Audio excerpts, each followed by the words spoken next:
Hello नमस्कार। आज ये हमारी दूसरी क्लास है सोशल साइंस की।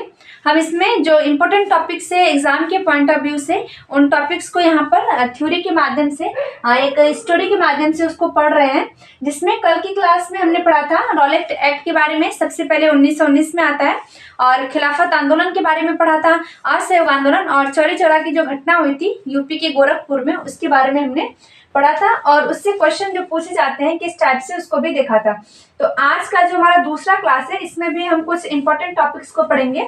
जैसे यहाँ पर आप देख सकते हैं साइमन कमीशन के बारे में पढ़ेंगे। साइमन कमीशन भारत कब आता है और किस लिए आता है, पूर्ण स्वराज की मांग कब की गई थी इसके बारे में पढ़ेंगे, और सविनय अवज्ञा आंदोलन जो गांधी जी का ये दूसरा इंपॉर्टेंट आंदोलन है। पहला हमने पढ़ा असहयोग आंदोलन 1920 में जो स्टार्ट हुआ, और ये जो सविनय अवज्ञा आंदोलन है ये 1930 में स्टार्ट होता है। तो ये आज का हमारा टॉपिक है। ये सभी टॉपिक्स इंपॉर्टेंट है। जैसे हमने कल पढ़ा रॉलेट एक्ट के बारे में, वो भी एग्जाम में उससे क्वेश्चन पूछा गया है। प्रीवियस ईयर में जिन टॉपिक्स से क्वेश्चन पूछे गए उन टॉपिक्स को हम यहाँ पर पढ़ेंगे। जैसे आज का हमारा टॉपिक है साइमन कमीशन, पूर्ण स्वराज की मांग और सविनय अवज्ञा आंदोलन।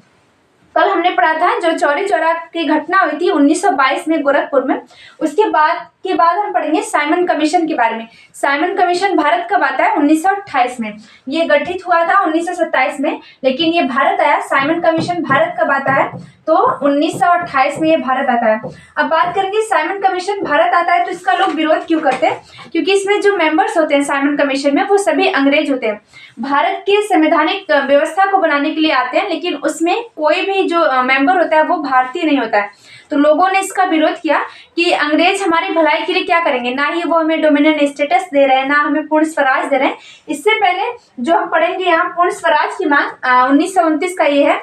उससे पहले भारतीय डोमिनियन स्टेटस की मांग कर रहे थे, लेकिन अंग्रेजों को जो ब्रिटिशर्स थे वो डोमिनियन स्टेटस देने के लिए भी तैयार नहीं थे। तो उसके बाद हम पढ़ेंगे पूर्ण स्वराज की मांग कैसे की गई।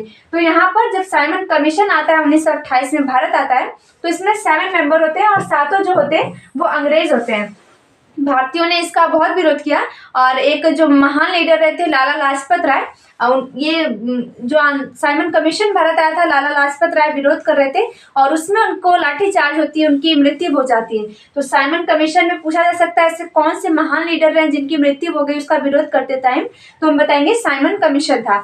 साइमन कमीशन का विरोध किया गया भारतीयों के द्वारा, और भारतीयों ने साइमन कमीशन जो था उसको व्हाइट कमीशन के नाम से पुकारा। व्हाइट कमीशन कहा, व्हाइट कमीशन क्यों कहा, क्योंकि जो उसमें मेंबर थे ना वो 7 मेंबर अंग्रेज थे, तो इसलिए भारतीयों ने उसे व्हाइट कमीशन कह करके या सफेद जो आयोग है इससे कह करके पुकारा था। साइमन कमीशन का जो विरोध किया तो उसके लिए साइमन गो बैक यानी साइमन वापस जाओ का नारा भी भारतीयों ने दिया। और हम बात करेंगे, देखिए साइमन कमीशन के बारे में डिटेल से पढ़ लेते हैं, क्या क्या इससे पूछा जा सकता है, जो इम्पोर्टेंट फैक्ट है उसके बारे में हम देखेंगे। देखिए यहाँ पे लिखा हुआ है भारत में साइमन कमीशन का आगमन। भारत में साइमन कमीशन कब आया, हमने देखा 1928 में भारत में साइमन कमीशन आता है। 7 सदस्य होते हैं, 7 अंग्रेज होते हैं, और वो भारत में संवैधानिक व्यवस्था को बनाने के लिए आता है। लेकिन क्या केवल अंग्रेज अपने भारत के लिए हमारे लिए वो संवैधानिक व्यवस्था बना पाते जो हम भारतीयों को जरूरत थी, तो उसके लिए भारतवासियों ने इसका विरोध किया और इसे व्हाइट कमीशन के नाम से भी पुकारा। देखिए यहाँ पर लिखा हुआ है, डिटेल में अच्छे से लिखा है। सन 1928 में साइमन कमीशन भारत आया, भारतीय जनता ने इसका स्वागत साइमन कमीशन वापस जाओ यानी साइमन गो बैक का नारा दिया। भारतीयों ने इसका स्वागत कैसे किया, इसका विरोध करके साइमन कमीशन वापस जाओ यानी साइमन गो बैक का नारा दे करके भारतीयों ने इसका विरोध किया था। और नोट में क्या लिखा है, साइमन कमीशन का विरोध, देखिए साइमन कमीशन का विरोध करते समय लाठीचार्ज होने के कारण लाला लाजपत राय की मृत्यु हो जाती है।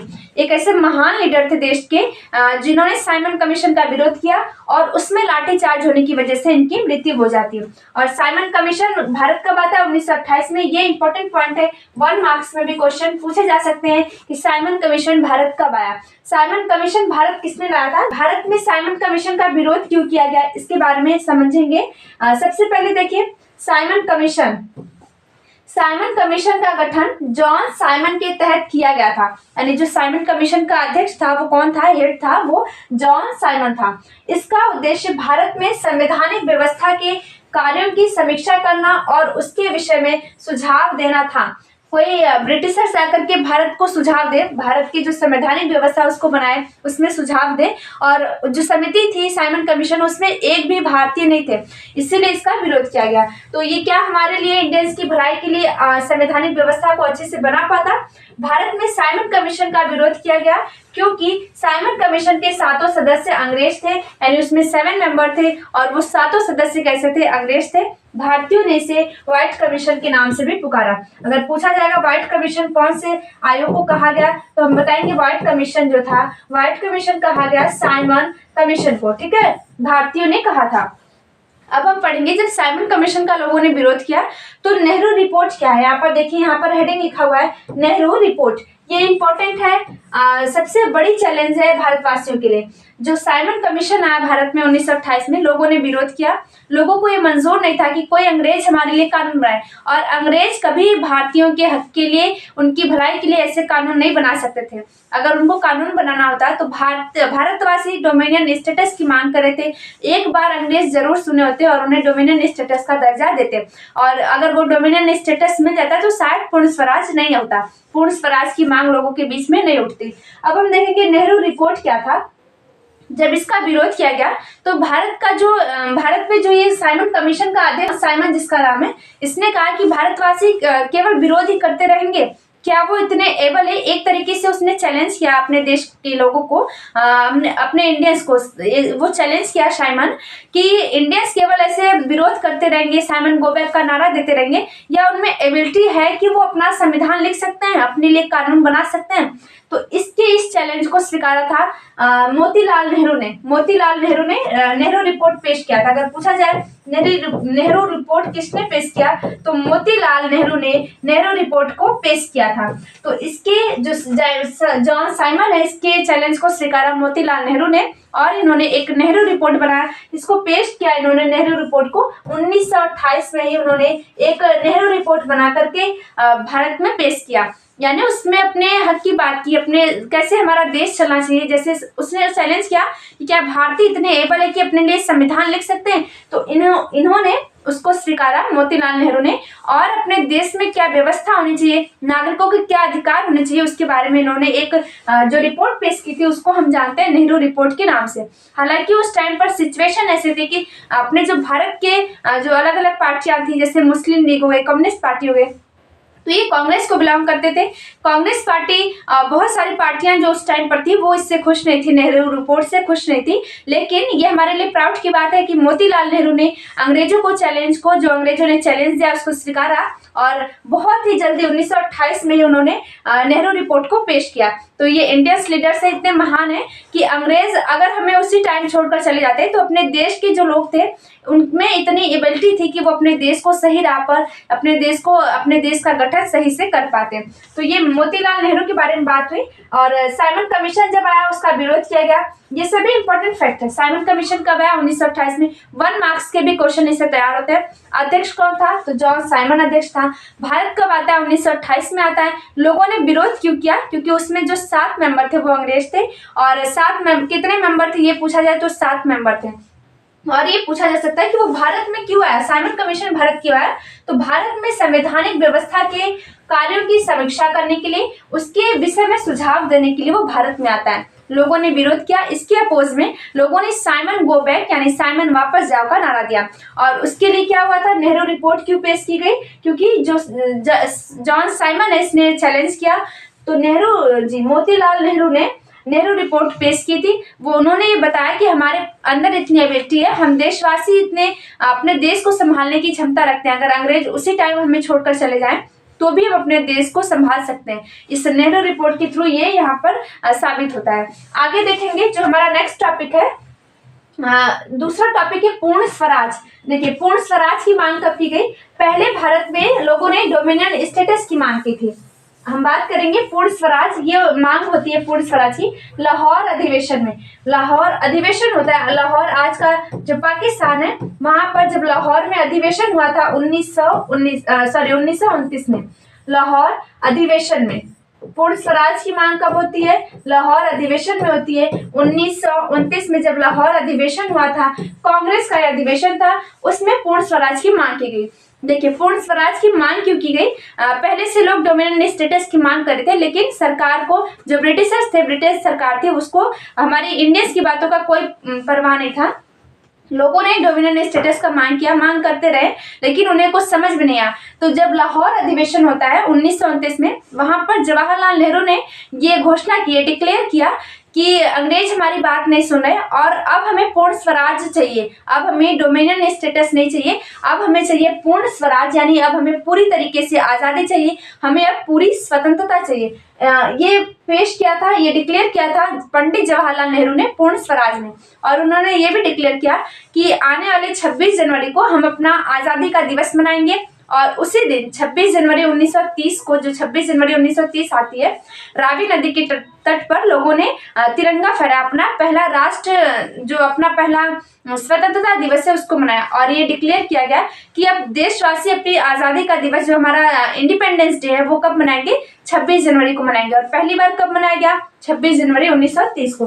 तो लाहौर अधिवेशन में ये हुआ कि अब हमें डोमिनियन स्टेटस नहीं चाहिए, अब हमें पूर्ण स्वराज चाहिए, पूरी आज़ादी अब हमें चाहिए अंग्रेजों से। अब हम पूर्ण स्वराज की मांग करेंगे, डोमिनियन स्टेटस की मांग नहीं करेंगे। देखिए, अब इसको शब्दों में देखते हैं, क्या लिखा है? पूर्ण स्वराज की मांग। पूर्ण स्वराज की मांग कब की गई? 1929 में, 1929 का जब लाहौर अधिवेशन होता है। लाहौर अधिवेशन, लाहौर आज के पाकिस्तान में है, लाहौर अधिवेशन में मांग की गई। यहाँ पर देखिए लिखा है, दिसंबर 1929 में जवाहरलाल नेहरू की अध्यक्षता में कांग्रेस की लाहौर अधिवेशन में पूर्ण स्वराज की मांग या भारत के लिए पूर्ण स्वतंत्रता की मांग को औपचारिक रूप से स्वीकार कर लिया गया। लोगों ने ये स्वीकृति दी, पंडित जवाहरलाल नेहरू ने ये डिक्लेयर किया कि अब से हमें पूर्ण स्वराज चाहिए, यानी भारत की पूर्ण स्वतंत्रता की मांग करेंगे। यह भी घोषित किया गया कि 26 जनवरी, देखिए डेट मेंशन किया, 1930 को स्वतंत्रता दिवस के रूप में मनाया जाएगा और इस दिन लोग पूर्ण आजादी के लिए संघर्ष करने के प्रति वचनबद्ध होंगे। ये डिक्लेयर किया गया कि 26 जनवरी 1930 को आजादी का दिवस यानी स्वतंत्रता दिवस मनाया जाएगा और इस दिन लोग पूर्ण आजादी के लिए संघर्ष करने के प्रति वचनबद्ध होंगे। सब वचन लेंगे कि अब हमें रुकना नहीं है, अब हमें देश को आजाद कराना है, इसका सब लोग वचन लेंगे। तो ये पूर्ण स्वराज की मांग कब की गई? 1929 में की गई, लाहौर अधिवेशन में की गई थी। तो ये इंपॉर्टेंट टॉपिक से पूर्ण स्वराज के बारे में पूछा जा सकता है कि पूर्ण स्वराज क्या था। तो हमें पता होना चाहिए पूर्ण स्वराज क्या था। लोगों ने, पंडित जवाहरलाल नेहरू ने, जब लाहौर अधिवेशन हुआ तो उनकी अध्यक्षता में डिक्लेयर किया गया कि अब हमें डोमिनियन स्टेटस नहीं चाहिए, अब हमें अपने देश के लिए पूर्ण स्वराज चाहिए, अपने देश की पूरी आज़ादी चाहिए।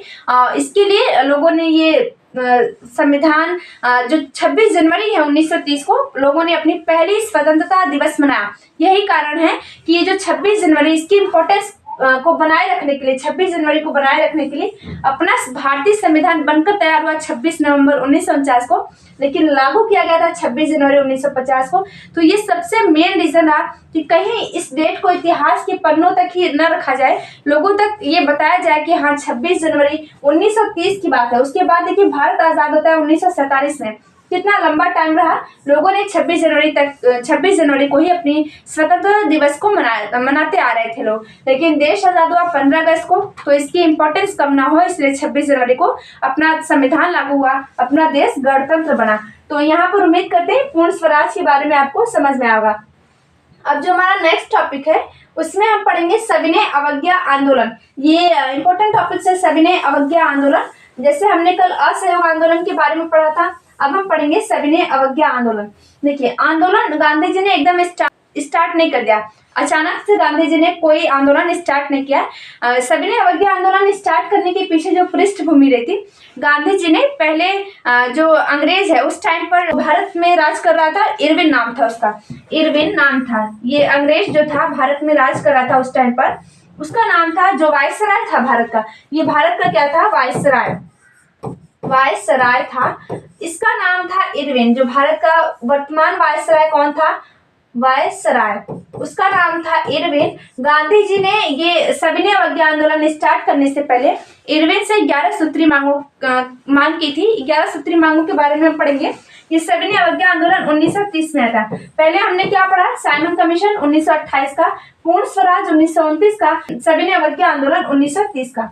तो गांधी जी ने सविनय अवज्ञा आंदोलन स्टार्ट करने से पहले जो भारत का वायसराय था इरविन, इससे 11 मांगे की थी और कहा था अगर हमारी मांगे नहीं पूरी करते हो, हमारी मांगे नहीं मानते हो, तब हम आंदोलन करेंगे, सविनय अवज्ञा आंदोलन का आंदोलन जो है वो स्टार्ट करेंगे। गांधी जी ने अखबार में भी इसको 11 सूत्री मांगों को छपवाया। अलग से जो इरविन था इसको पत्र लिखकर भी भेजा, लेकिन उस टाइम पर भी इरविन ने कोई ध्यान नहीं दिया, ना ही किसी मांग को एक्सेप्ट किया। उसके बाद गांधी जी ने सविनय अवज्ञा आंदोलन को स्टार्ट किया। तो पहले गांधी जी ने कोशिश की कि क्या पता हमारी मांग स्वीकार कर ली जाए, तो पहले बात करने की कोशिश की थी इरविन से। देखिए, ये था गांधी जी का 11 सूत्री मांग। यहाँ पर हम पढ़ेंगे, इंपॉर्टेंट है गांधी जी के 11 सूत्री मांग क्या थे। इसकी पृष्ठभूमि से तैयार होता है सविनय अवज्ञा आंदोलन स्टार्ट किया जाता है। पहला मांग क्या था, देखिए, नमक कर उन्मूलन, यानी कि अंग्रेजों ने नमक पर भी कर लगा रखा था। जो बेसिक नीड होती है लोगों की, नमक के बिना कोई खाना नहीं खा सकता, तो बेसिक नीड थी लोगों की नमक, इस पर अंग्रेज कर लेते थे। जबकि नमक को प्राप्त किया जाता था, ये एक नेचुरल सोर्सेज है, नमक समुद्र में इतना था और अंग्रेजों ने नमक पर कर तो लगाया था, भारतीयों को नमक बनाने से भी मना किया था। तो गांधी जी सबसे पहले नमक कर उन्मूलन के बारे में बात किए। इसमें क्या लिखा है, नमक पर लगने वाले कर और सरकारी एकाधिकार को समाप्त करना, यानी जो नमक पर कर लगा रहा है पहले तो उसको हटाओ, और जो सरकारी एकाधिकार है, हमें नमक बनाने से मना किया है भारतीयों को, उसको भी समाप्त करना है, यानी हम अपना नमक खुद बनाएंगे और जो उस पर कर है वो भी नहीं देंगे। कर भी हटाने की बात की थी महात्मा गांधी ने, ये 11 सूत्री मांगों में है। दूसरा क्या है, सेना के खर्चे में कटौती। जो सेना रख रहे हो, सेना तो वो अपने फायदे के लिए रखता था, अपने सेफ्टी के लिए, अपने काम के लिए रखता था। तो गांधी जी ने कहा सैन्य खर्च में 50% की कमी करना। जो सेना पर इतना खर्चा करते हो उसमें 50% की कमी करो। अगर सेना में खर्चा कम होगा तो हम जनता को फायदा होगा। प्रशासनिक, तीसरा मांग क्या है, प्रशासनिक खर्च में कमी। जो प्रशासनिक खर्च है, जो बड़े अधिकारी आईएएस है उस टाइम पर, जैसे आज के टाइम पर आईएएस हो गए, तो उस टाइम पर जो सिविल सर्विस के अधिकारी थे, सिविल सर्विसेज के जो अधिकारी थे उनमें खर्च की, यानी नागरिक सेवाओं, प्रशासनिक अधिकारियों के वेतन में 50% की कमी करो। जो उनको इतना सुविधा दिया, इतना पेंशन देते हैं, पैसे देते हैं, उनके पेंशन में, उनकी सैलरी में कमी करो, यानी प्रशासनिक खर्च में कमी करने की बात की थी। शराबबंदी, ये शराबबंदी की बात की कि शराब को बंद करो। अंग्रेज क्या करते थे, शराब खुलेआम बेचते थे ताकि भारतीय जनता उसका प्रयोग करे और वो अपने बारे में कुछ सोच समझ रखते, शराब में वो लगे रहे ताकि अपने लिए वो, उनको क्या करना है इसकी सोच समझ उनकी ना हो। इस तरीके से अंग्रेज ने शराबबंदी, गांधी जी ने शराबबंदी की मांग की, पूर्ण शराबबंदी लागू करना, यानी पूरी तरीके से शराब को बेचना बंद करो। पांचवा मांग क्या है, शस्त्र अधिनियम में सुधार, यानी आत्मरक्षा के लिए भारतीय हथियार रख सके। जो शस्त्र का अधिनियम बनाया गया था, ये एक्ट बनाया गया था अंग्रेजों के द्वारा कि भारतीय हथियार नहीं रख सकते हैं। तो गांधी जी ने बोला कि आत्मरक्षा के लिए हम भारतीय भी हथियार रख सकते हैं, ये हमारी मांग पूरी करो, हमें भी जो हथियार है वो रखने का लाइसेंस दो। छठवां क्या है, राजनीतिक कैदियों की रिहाई। जो राजनीतिक कैदियां थे, जैसे कोई भी आंदोलन हो रहा था तो बहुत से लोग आंदोलन कर रहे हैं, तो उसमें लोगों को गिरफ्तार करके बहुत सालों तक ये जेल में रखते थे अंग्रेज। तो गांधी जी ने कहा कि जो राजनीतिक कैदी हैं उनको रिहा करो। स्पेशली किन के लिए बात की, उन सभी राजनीतिक कैदियों को रिहा करना जिन पर हिंसा का आरोप ना हो, यानी ऐसे क्रांति, जो ऐसे कैदी हैं उनको तो रिहा करो जिन्होंने कोई हिंसा नहीं किया, आंदोलन में हमारे साथ रहे लेकिन उन्होंने अभी तक कोई हिंसा नहीं की, तो ऐसे राजनीतिक जो कैदी हैं उनको रिहा करो। और नेक्स्ट देखेंगे, ये 6 तक हमने पढ़ा। सातवां क्या है, सातवां है सीआईडी में सुधार। जो सीआईडी होते थे उनमें सुधार करो, सीआईडी विभाग में सुधार करने की बात की थी। आठवां क्या है, डाक आरक्षण बिल। डाक आरक्षण बिल क्या था, डाक की सेवाएं भी इन्होंने बहुत हद तक ठीक नहीं किया था। देखिए, डाक आरक्षण बिल स्वीकार करना, इसका मतलब जो अपने लीडर्स थे, जो भारत के लोग थे, वो ही सेना में भर्ती होते थे। जो इंडियन सेना में भर्ती होते थे वो अपने घर पर बात नहीं कर पाते, तो लेटर लिख करके डाक के थ्रू अपनी जो बातें हैं वो कहते थे। तो इसकी व्यवस्था में भी गांधी जी ने बात किया कि इसमें भी सुधार करो। और नवा क्या है, रुपए पाउंड की विनिमय दर में कमी, विभिन्न दर को कम करना, यानी जो रुपए का पाउंड है ना, इसकी विनिमय दर में कमी करने की बात की थी। 10वां क्या है, वस्त्र उद्योग का संरक्षण, विदेशी वस्त्रों पर आयात शुल्क लगातार भारतीय वस्त्र उद्योग को संरक्षण देना, यानी जो विदेशों से सामान आ रहे हैं, जो आयातित सामान है, उन पर शुल्क बढ़ाने की बात की थी। और इससे क्या होगा, अगर बाहर के सामान पर अधिक टैक्स लगेगा तो लोग वो सामान को कम यूज करेंगे और भारत के सामान को यूज करना स्टार्ट करेंगे। 11वां मांग क्या है, भू राजस्व में कमी, यानी भू राजस्व में 50% की कमी करना। ये गांधी जी के 11 सूत्री मांग थे। देखिए यहाँ पर हमने 6 नंबर का जो मांग था, राजनीतिक कैदियों को रिहा करो। इसके लिए कई लोग कहते हैं कि हो सकता था जो भगत सिंह है, सुखदेव राजगुरु हैं, इनको गांधी जी बचा सकते थे, लेकिन गांधी जी ने यहाँ बात किया था कि उन सभी राजनीतिक कैदियों को रिहा करो जो कोई हिंसा नहीं किया, जिन्होंने हिंसा नहीं किया। जबकि गांधी जी का मानना था कि भगत सिंह, सुखदेव, राजगुरु जो है उन्होंने हिंसा किया, तो गांधी जी अहिंसा के पक्षधर थे। तो गांधी जी ने अगर यहाँ पर हिंसा का नाम नहीं लिया होता, गांधी जी चाहते तो भगत सिंह, सुखदेव और राजगुरु रिहा हो गए होते, उन्हें फांसी नहीं चुनना पड़ता, क्योंकि गांधी जी ने यहाँ उनकी बात की जिन्होंने कोई हिंसा नहीं की थी। अगर वो बात करते इरविन से तो शायद आज भगत सिंह को फांसी नहीं दी गई होती, लेकिन इसमें से कोई मांग को इरविन सुनने को तैयार नहीं था। इरविन के पास न्यूज़पेपर में भी ये निकला था, इरविन के पास गांधी जी ने लेटर भी भेजा था, लेकिन सरकार ने कोई एक्शन नहीं लिया, जिसके लिए गांधी जी ने स्टार्ट किया सविनय अवज्ञा आंदोलन। सविनय अवज्ञा आंदोलन को स्टार्ट किया गया क्योंकि जो 11 सूत्री मांगे थी उसमें से किसी भी एक मांग को अंग्रेजों ने एक्सेप्ट नहीं किया, स्वीकार नहीं किया। देखिए उसके बाद स्टार्ट हुआ, गांधी जी ने स्टार्ट किया सविनय अवज्ञा आंदोलन, जो सिविल डिसोबीडियंस मूवमेंट है, या इसे हम जानते हैं नमक आंदोलन के नाम से भी जानते हैं। नमक आंदोलन क्यों? क्योंकि जब ये आंदोलन स्टार्ट किया गया तो गांधी जी ने सबसे पहले समुद्र के किनारे जाकर के नमक बनाया था। नमक लोगों की बेसिक नीड होती है, इस पर भी कर था, और जो सरकारी एक अधिकार था कि भारतीय नमक नहीं बना सकते हैं, केवल अंग्रेज बना सकते थे। तो ये नमक कानून तोड़ने के लिए गांधी जी ने ये आंदोलन चलाया। तो नमक यात्रा भी इसे कह सकते हैं, या दांडी मार्च भी कह सकते हैं। दांडी मार्च क्यों कहेंगे? क्योंकि दांडी में जाकर के गांधी जी ने नमक बनाया था। और सविनय अवज्ञा आंदोलन ये कब का था? 1930 का था। चलिए आप देखेंगे गांधी जी ने 12 मार्च 1930 को 78 अनुयायियों के साथ गुजरात के तटीय शहर दांडी के लिए साबरमती आश्रम से अपनी यात्रा शुरू की। गांधी जी ने क्या किया? 1930 में डेट दिया हुआ है यहाँ पर, देखिए 12 मार्च को ये यात्रा शुरू की। पहले से ये सब प्लान किया था गांधी जी कि अगर इरविन हमारी मांगों को स्वीकार नहीं करता तो हम ये जो अपना आंदोलन है उसको चलाएंगे। और इन्होंने बताया कि 12 मार्च को हम आंदोलन स्टार्ट करेंगे। कुल बताया जाता है कि देखिए 240 मील की दूरी इन्होंने तय की थी। तो 12 मार्च को स्टार्ट किया और 5 अप्रैल को दांडी में पहुंच गए थे, लेकिन सुबह 6 अप्रैल को जाकर के उन्होंने नमक बनाया। तो 240 मील की दूरी 24 दिनों में इन्होंने पैदल तय की थी अपने 78 अनुयायियों के साथ। देखिए 240 मील की दूरी तय करके 6 अप्रैल को दांडी पहुंचा और उन्होंने नमक कानून का औपचारिक रूप से उल्लंघन किया। इस प्रकार सविनय अवज्ञा आंदोलन की शुरुआत की गई। यानी गांधी जी कहाँ से स्टार्ट होता है ये आंदोलन? साबरमती आश्रम गुजरात में पड़ता है, वहां से स्टार्ट होता है। और दांडी जाकर के समुद्र के किनारे गांधी जी ने नमक अपने हाथों से बनाया और नमक कानून का उल्लंघन किया। जो अंग्रेजों ने नमक पर टैक्स लगा रखा था, अंग्रेजों ने जो सरकारी एकाधिकार बनाया था कि भारतीय नमक नहीं बना सकते, उस नमक कानून को गांधी जी ने तोड़ा। 12 मार्च को स्टार्ट किया आंदोलन, 6 अप्रैल को नमक कानून टूटा, 6 अप्रैल को जाकर के नमक बनाए। कुल दूरी कितनी चली? तो 240 मील की दूरी तय की। कितने दिनों में? तो 24 दिनों तक ये चलते रहे। 24 दिनों तक ये चलते रहे, यानी कि 12 मार्च से देखें और 6 अप्रैल तक तो इन्होंने इतने दिन तक चला। और ये नमक कानून को तोड़ करके ये सविनय अवज्ञा आंदोलन की शुरुआत की। पहले से गांधी जी ने बात की थी, लेकिन सरकार बात सुनने को तैयार नहीं थी। देखिए उसके बाद इस आंदोलन के अंतर्गत क्या हुआ था? जो सविनय अवज्ञा आंदोलन स्टार्ट किया गया तो इसका क्या प्रभाव पड़ा? देखिए विदेशी कपड़ों का बहिष्कार किया गया, जो विदेश से कपड़े बन करके आए थे उनका बहिष्कार किया गया। शराब की दुकानों का विरोध किया गया, क्योंकि गांधी जी ने मांग किया था कि शराब की दुकानें यानी पूर्ण शराबबंदी करने के लिए, तो शराब की दुकानों का बहिष्कार किया गया। किसानों ने राजस्व और चौकीदारी देने से इनकार कर दिया। गांव के अधिकारियों में इस्तीफा दे दिया, गांव के अधिकारी जो थे उन्होंने इस्तीफा दे दिया। किसानों ने जो चौकीदारी है वो देने से मना कर दिया, किसानों ने मना कर दिया। कई जगह पर वनी लोगों ने वन कानूनों का उल्लंघन किया और इस आंदोलन से परेशान होकर औपनिवेशिक सरकार ने कांग्रेसी नेताओं को एक एक करके गिरफ्तार करना शुरू कर दिया। जैसे ही सविनय अवज्ञा आंदोलन स्टार्ट होता है, गांधी जी उसको लीड करते हैं, तो इससे परेशान होकर के लोगों ने शराब की दुकानों को बंद कर दिया, लोगों ने जो विदेशी कपड़े उसका बहिष्कार करना स्टार्ट कर दिया, गांव के अधिकारियों ने इस्तीफा देना शुरू कर दिया, लोगों ने किसानों ने चौकीदारी देने से मना कर दिया।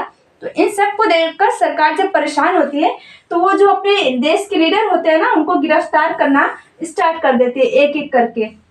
देखिए, सविनय अवज्ञा आंदोलन को बंद करना पड़ा। क्या रीजन रहा था सविनय अवज्ञा आंदोलन को बंद किया गया?